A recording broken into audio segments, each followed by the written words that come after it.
Bienvenue, mesdames et messieurs, à cet entretien. Nous sommes avec Georges Gougoué, ministre conseiller à la présidence de la République centrafricaine. Monsieur le ministre, bonjour. Bonjour. Et merci de nous honorer en acceptant d'échanger sur les antennes de Pan-African Media. Alors, d'entrée de jeu, comment est-ce que vous vous sentez après cette troisième mission de l'Alliance internationale des BRICS dans votre pays? Merci beaucoup, M. Bachir. Et ça serait l'occasion pour moi de vous remercier, de remercier tous les acteurs qui ont contribué à la bonne marche de ces missions, que ce soit au plus haut niveau de l'État, jusqu'à tous ceux qui ont de loin ou de près contribué à la réalisation de ces missions très délicates, de haute portée.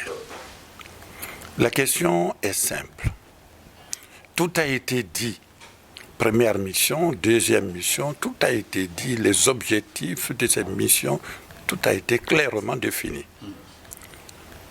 La première mission était une mission d'identification. Et cette mission d'identification nous a permis aussi, avec l'accord de nos interlocuteurs, de signer un accord cadre. Un accord cadre entre la République centrafricaine et la fameuse et l'importante association qu'est l'Association internationale des BRICS. Mais avant tout, je voudrais préciser que les BRICS ne sont plus à présenter. Les BRICS ont été caractérisés par leur combat, une lutte acharnée pour aller vers la souveraineté vraie. Ils ont obtenu cette souveraineté, ils avancent. Ils étaient des marchés avant, aujourd'hui ils font marcher le monde. Donc, nous, en tant que pays africains, au centre de l'Afrique, est-ce que nous étions à même aussi de les comprendre et d'aller dans le même sens que ces pays? Et la réponse était oui. Notre président avait une vision, notre président avait une politique, notre président avait sa stratégie et en tant que chef de l'exécutif, il a défini au préalable toutes ces choses qui sont mises en application par le gouvernement. Donc tout le cadre était défini avant que la première mission ne soit déclenchée. Et cette première mission, comme je le disais, a permis de signer un accord cadre entre cette importante et prestigieuse Alliance internationale des BRICS, avec en annexe un certain nombre de projets qui ont été définis. Dans l'accord cadre, il a été précisé que Bangui est le siège de l'Alliance internationale des BRICS en Afrique, au niveau régional, en Afrique centrale.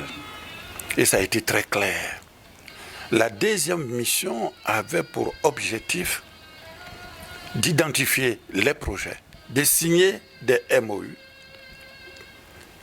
et de passer tout de suite à la réalisation de ces projets sans tarder, en utilisant bien sûr toute la force et toute la dynamique des investisseurs et des hommes d'affaires venant des BRICS, des pays qui composent les BRICS.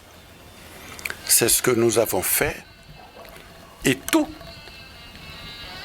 a parfaitement bien marché puisque les investisseurs étaient satisfaits. Tout le monde était content, ils sont repartis. La troisième visite maintenant, il faut contractualiser avec les acteurs qui sont concernés, les ministères. Il faut contractualiser pour passer à la réalisation réelle. Et c'est ce que nous avons fait.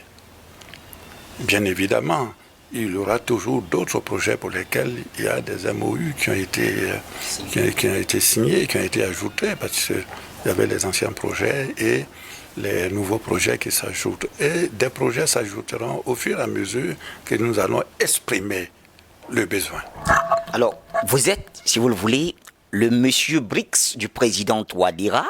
Et qu'est-ce qui a pu, selon vous, motiver le chef de l'État à porter son choix sur vous pour représenter quand même, pour le représenter dans une aussi prestigieuse et immense organisation telle que l'Alliance internationale des BRICS? Merci pour cette question. Le chef de l'État, comme je le disais, a sa vision. Le chef de l'État a sa politique. Et le chef de l'État a sa stratégie en tant que chef de l'exécutif direct. Il se donne les moyens de réussir sa mission qui lui a été confiée par le peuple centrafricain.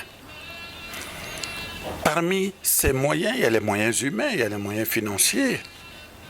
Et au niveau, en ce qui concerne les moyens humains, il choisit des collaborateurs en fonction du succès qu'il attend dans l'exécution de ces projets qui ont été, que j'ai défini tout à l'heure. En fonction de sa vision, il choisit des collaborateurs. Parmi ces collaborateurs, je ne suis pas le seul. Il y en a beaucoup, mais je m'honore de faire partie de ceux qui le portent, de ceux à qui il confie les projets qui sont des projets d'envergure. Et mon objectif, c'est de faire tout pour réussir et donner satisfaction, comme les autres collaborateurs autour de lui. C'est ce que j'essaie de faire. Alors, vous avez abattu un travail immense avec vos différents collaborateurs sous la direction du président Faustin Archange Touadéra. Plusieurs projets verront le jour et parmi ces projets, il y en a un qui est l'un des plus prestigieux. Il s'agit justement de la construction de cet aéroport, ce nouvel aéroport. Alors, plusieurs projets vont donc voir la construction d'un nouvel aéroport ici en République centrafricaine. Alors, comment est-ce que vous vous sentez ou qu'est-ce que vous pouvez nous dire justement de ce projet de la construction du nouvel aéroport? Merci beaucoup pour cette question. C'est que jusqu'à présent, en fonction de leurs besoins, les pays d'origine des investisseurs et des hommes d'affaires nous imposaient les projets qui leur semblent utiles pour notre développement. Aujourd'hui, les choses se sont renversées. Nous avons choisi les projets qui sont utiles pour notre développement. Et dans le cadre spécifique du désenclavement, nous avons choisi un certain nombre de projets, parmi lesquels il y a les projets satellitaires, parmi lesquels il y a des projets de chemin de fer, il y a des projets de centrale, de la centrale nucléaire, il y a des projets de la création des banques, il y a beaucoup de projets pour lesquels nous avons espoir que ces projets vont apporter dans un avenir immédiat les résultats attendus. Parmi ces projets, il y a le projet de la construction d'un nouvel aéroport. Compte tenu de l'importance de ce pays qui est situé au centre de l'Afrique, il est important de voir qu'il serait plus avantageux pour nous de constituer un hub, un centre où transite presque toute l'activité économique, que ce soit en Afrique et puis dans le monde. Et ça, c'est possible. Donc, il est important de construire un nouvel aéroport dont les normes permettent à des gros porteurs de pouvoir atterrir dans notre pays. Et à partir de notre pays, aller vers les autres pays avec lesquels la République centrafricaine a des échanges économiques.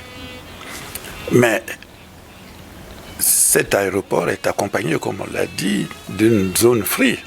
Donc les cargos vont descendre ici désormais. Alors cela nécessite la construction des pistes qui sont adaptées. Cela nécessite des équipements qui sont appropriés. cela nécessite aussi un espace qui soit vraiment un espace qui convienne. Donc c'est pourquoi nous avons choisi l'option de la construction. L'option de la construction d'un nouvel aéroport. Et bien entendu, l'extension de l'ancien que nous avons visité est à l'ordre du jour. Ça serait une excellente chose. Mais il est important quand on voit l'internationalisation de l'économie mondiale, il est important d'avoir un nouvel aéroport qui soit construit et qui puisse nous apporter ce dont nous avons besoin pour pouvoir avancer dans notre développement. Alors, en attendant ce nouvel aéroport, Monsieur le ministre, un dernier mot, certainement à l'endroit de tous ceux qui nous suivent sur Pan-African Media et pourquoi pas de tous les Centrafricains qui nous suivent. Oui, je voudrais remercier d'abord le président de la République qui donne aux hommes d'affaires, aux investisseurs qui viennent des pays des BRICS leur chance pour pouvoir réussir leur mission. Et cela a été marqué par son soutien. À chaque fois qu'ils viennent ici, il les reçoit. Et il partage avec eux. Je remercie également tous les collaborateurs du palais qui me soutiennent et qui soutiennent cette activité. Le président de la République a été élu par le peuple centrafricain. Donc ces exigences sont des exigences du peuple centrafricain. Et en le remerciant, c'est une manière pour moi aussi de remercier le peuple centrafricain. Et je ne pourrais pas terminer sans dire que, vous savez, j'interviens de manière exceptionnelle parce que nous sommes les yeux du chef de l'État en tant que conseiller. Nous sommes ses oreilles. Mais nous ne sommes pas sa bouche. Il faut être prudent dans ce que nous disons. Et tout ce que nous avons de pertinent, nous devons le communiquer à notre chef qui, selon sa vision, essaie de mettre en pratique le fruit de notre conseil. Donc, je voudrais remercier aussi toute la presse que vous représentez et l'occasion que vous me donnez me donne aussi l'occasion de vous remercier infiniment. Merci. Et que j'espère que je serai là la prochaine fois pour donner des informations beaucoup plus techniques Sur l'évolution des travaux. sur l'évolution des travaux. Merci, Monsieur le ministre. Ce que je voulais dire surtout, c'est que la prochaine visite, ça serait une visite, je me pose de première pierre, ça serait une visite de démarrage des projets et pour lesquels nous avons déjà des hommes d'affaires qui ont la technique et qui ont l'argent pour investir. Et ces projets ne nécessitent pas un financement de notre part. Ils viennent avec leur financement, ils travaillent, ils exploitent et lorsque le retour sur l'investissement est fait, ils nous rétrocèdent. Donc ça serait dans le partenariat public-privé de type BOT, Build, Own and Transfer. Donc nous n'avons rien à craindre. Merci pour ces précisions, Monsieur le ministre. Mesdames et messieurs, vous l'avez suivi, c'était donc l'entretien avec Georges Gougoui, ministre conseiller à la présidence de la République centrafricaine. Merci de nous avoir suivis et de rester fidèles au programme de Pan-African Media pour une Afrique souveraine et unie.